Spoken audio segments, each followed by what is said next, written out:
घरी जाताना अचानक पाऊस लागला, पण दोडामागला ऑलरेडी पाऊस होता.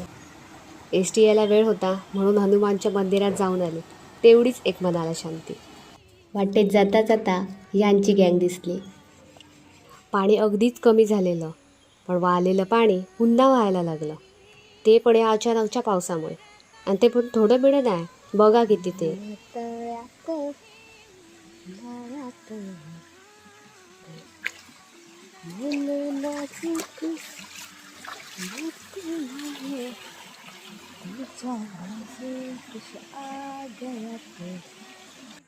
घरी गेल्या गेल्या मस्त चाफ्याचा सुगंध पसरायचा. पण आता चाफा कुठे, दिसली ही कीड. आमच्या किटूची नुकतीच सकाळ झालेली दिसते. 12 वाजता पाऊस होता म्हणून सुपाऱ्यांना पाणी घालावं लागलं नाही. तेवढीच मला रेस्ट.